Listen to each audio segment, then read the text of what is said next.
And then being in Atlanta, because that was that you had a lot of big acts coming out through So So Def and LaFace and Def Jam South. There was a lot of concentration with music in Atlanta then, and you guys couldn't be a part of it for those years. It sucked because Escape was coming out with more albums. Yeah, You know what I'm yeah. saying? Everybody was coming out with more albums. I'm like, what the hell kind of curse is this, man? You know what I'm saying? And then I think it's still following us to some extent because even, it took a toll on, some of us to the point where, I think it's still taking something out of people to even be completely back into it. When you get older, you don't really have the drive or the motivation to still deal in bull crap when you see it. Yeah. But the unfortunate thing is that, as long as you're living, you're still going to go through bull crap. Yeah. So if you're going to go through bull crap, let it be your own bull crap and not somebody else's. You know what I'm saying? Not working for somebody else. And so I tried to teach that to my girls, and they were basically was like, you're right. But, we needed to, get to a point where we could, just gather our thoughts again. You know what I mean? And just, have respect for ourselves or feel like we're not failures. And it still comes and goes. You know what I mean? And then I had 2 children, you know what I'm saying? I have a daughter. I have 2 daughters that's 9 and 11. So, the past 11 years, I've been a mommy. Okay. And, I was the nanny, you know what I'm saying? For, a family of lawyers, you know what I mean? That's what I did as a job for 18 years. Wow. Because I needed something that consistently gave me money, and the music industry wasn't doing it. They didn't allow us to be able to make it. And so you had to find, a career. I mean, what could you do? You know what I mean? And so with me working in society, it was not nice to me. So I felt better being in someone else's home, being a personal assistant to somebody else. You know what I mean?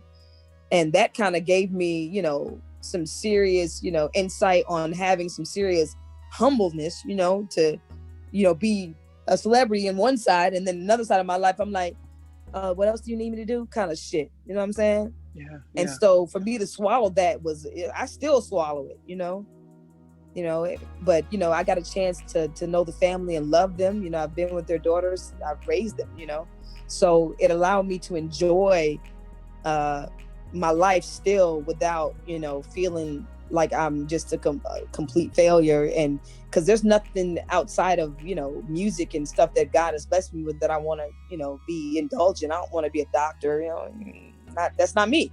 And I don't waste my life to be something that somebody else want me to be, or to do something just to be able to have money and have a place to live. Yeah. But I did when it came down to being a nanny. And, and even my family talked about me, telling me, you really a slave. And I'm like, shut your ass up. Ain't Jemima, you know what I'm saying? Yeah. But it gave me a reason. They treated me like I was, normal. The little girls, they were innocent. And I could deal with children better than I can deal with human grown-ups. Yeah. You know what I mean? So it allowed me to rebuild myself. Yeah. And through their eyes, and and they're white, and so culturally we all have challenges, but being in a racist world, it brought a lot of different variables that I felt like needed to happen for me, because when I was young, I was really susceptible to racial division and being called a nigger, you know what I mean? Mm-hmm. And that kind of made a huge mark in my life to be like, why do people not like people because of the color of their skin? Mm-hmm. It's dumb. And so when I saw black and white together and they actually loved each other, or I wanted to know if that was possible because of the backlash that I got and the flack that I got going through school and how people treated you, you know what I mean? Yeah. I wanted to know if it could happen. And for them to be white and for them to treat me in the way where they saw no color, you know what I mean? And I really adored those girls. They did a lot for me and healed. Even now, speaking about it, realizing even more how much they healed me or allowed me to heal myself, with them being what they were, you know what I mean? Yeah. And so when we use words like black or whatever, they didn't understand those kinds of terms, or white, because I didn't teach them that, you know what I mean? And so I was really the mom, away from the mom that was at work all the time. So I became, the second mom, you know what I mean, to them. So I taught them a lot, you know. Wow. And so when they learned certain slangs and stuff, they were like, what is that? Like, that's not, don't call them names. What do you mean? That's not black, she's brown. Or they'll say chocolate. Yeah. And they'll ask me, you know, why am I chocolate, you know? And I'm like, this is the way God made me. And then she's like, well, can you put some on me? And I'm like, that's not how it works, baby. And so that innocent, you know, innocence allowed me to be there for 18 years. Wow, that's a long time. You know, and you know, this year during COVID is the first time that I've been away from you this long since they've been alive. Wow. You know, the first time I've been away from them so long. It's been since March, since they have been on this planet. Wow. You know, so, you know, this COVID thing is giving me some, you know, insight, and it's making me stronger, you know, where I have weaknesses. It's building me again from the ground up. I welcome new situations. You know what I mean? I see things and I see color a different way than what I have before. And so I'm enjoying life in the way that it comes, in the way that it's coming. And I have no regrets whatsoever. Yeah. Because it all has lessons that it's taught me that are very, very valuable that money can't buy.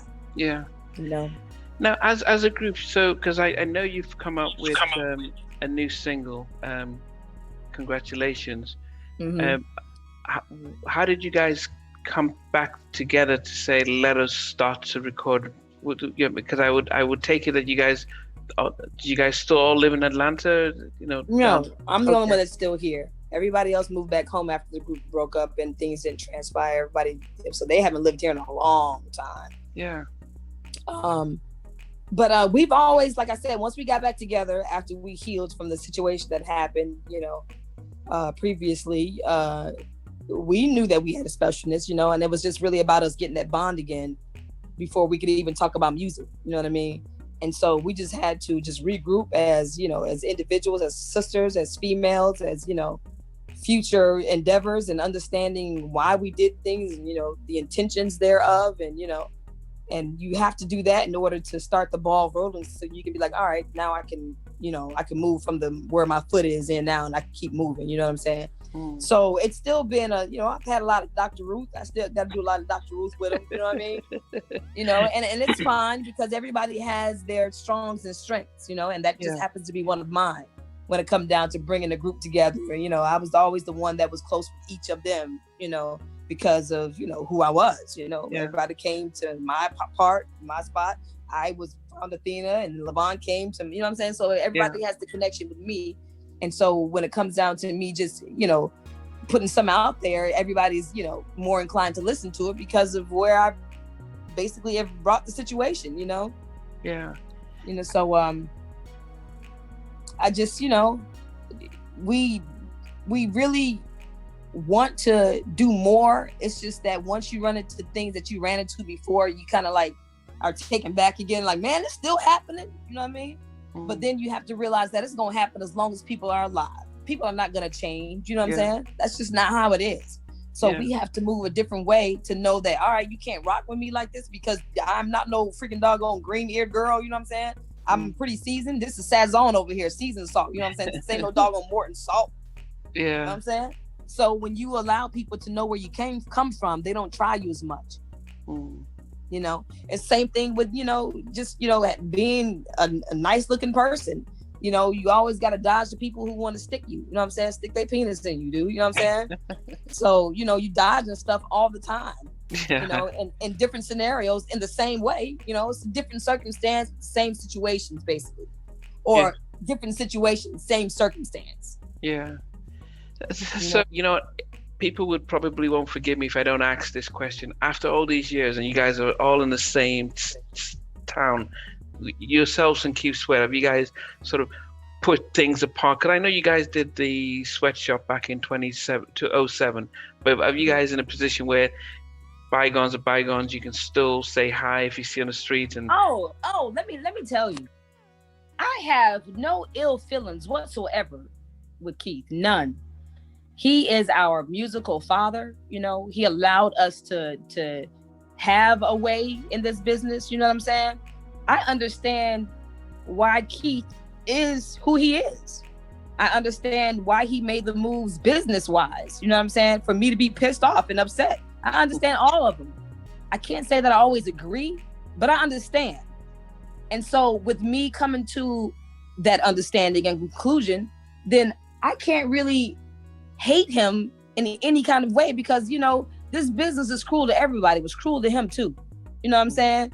It's just like someone who was molested when they're young, and I'm not saying this is Keith, and then they grow up, they do some bullshit. You know what I'm saying? Because of what they went through in life. You know what I mean? That we're all susceptible to that. Everybody is in that kind of position. None of us is immune of doing something. You know what I'm saying? So I love him for him giving us a shot. I love him for him making me rough and tough like I am. You know what I'm saying? Yeah. And I respect him as a man and as a fellow comrade when it comes down to singing and stuff like that. I don't have no ill feelings. I do feel some type of way when it comes down to things that are sustained, but then, you know, people just got to heal. And I can't really say how long it takes for some people to heal. That's not for me. You know what I'm saying? But if Keith were to call us and ask us to perform at a show, hell yeah, I'm coming. You know what I'm saying? If he was right here, I'd give him a big hug and a kiss. You know what I mean? He is our musical genius father. Like, you know what I mean? I tell the truth according to what happened. Yeah. You know what I'm saying?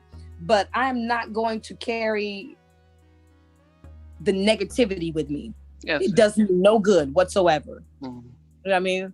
So nah, bro. You know, I have no ill feelings for Keith. I just tell people of what happened to us back in the day. You know, I do feel like sometimes, you know, he may carry it still because he's not really asking us to perform on shows, but then I understand how he wants us to do more things or do more songs so we can perform more songs. You know what I mean? He does, you know, push us to do stuff like that. You know what I'm saying? But that should never be something that should trump you from saying, okay, we got a show together or come do a show with me. You know what I mean? Because we are each other. You know what I mean? Yeah. Nobody, he can't be nobody by himself. Yeah. And get up on it. He can't get up on it by himself. Twisted, he can't be twisted by himself. You know what I'm saying? Yeah. So we have 3 of the biggest songs he's had in his career. If not the biggest songs that he's had in his career. Twisted and Nobody are the biggest songs besides Make It Last Forever. And I think Get Up On It may surpass that. You know what I'm saying? Like, what else can you really remember that was bigger? I mean, you can't. I mean, Twisted, you know, just off that album and that one single alone, it sold 4 million copies. 4 million off of one single, dude. You know what I'm saying? So, I mean, you know, it is what it is. Yeah, yeah. No, it's good. And it's good that you clarified, because I guess people might have just listened, you know, when they watch and they hear that part, they think, oh, there's a split and stuff. But I know. Nah, bro. I love Keith. You know what I mean? Yeah. That's my dude. That's our father. I'm not going to disrespect him in the sense of, you know, holding the grudge like that forever. But I'm going to tell the truth of what happened to us in the business. Yeah, you know what I mean? Yeah. But as far as what, you know, I don't have no ill feelings about him in any way whatsoever, you know? Yeah. And what is strange is that, you know, 20,000 people might watch this and not one person will be surprised by the experiences you guys had, because I've had 20 interviews and they've heard the same thing from every recording artist. But when you think about that, you got to realize that it's like a systematic thing. Once it's happened to you, they do it to the next person. Yeah. Because even if I were to get someone to come under me, I'm going to remember everything that happened to me and be like, well, this is the reason why. I need to get mine. I mean, yes. I mean, yeah, because if people can drive on your road and get notoriety, come on, you don't think that you should pay tax for being on my road? Yeah. Yes. I mean, we got to do it out here. You know what I'm saying? I got to pay taxes when I get out here and drive my car to this Japanese restaurant I'm about to go to. Yeah. Yeah. But Tabitha, you know what? It's been a blast. It's been really fun. It's been really good, and I think, you know, a lot of the fans will be really excited to hear that you guys are back. Yeah, man. We'll let them know about the single, but I guess they'll still want to be looking forward to what you guys are going to be putting out next. And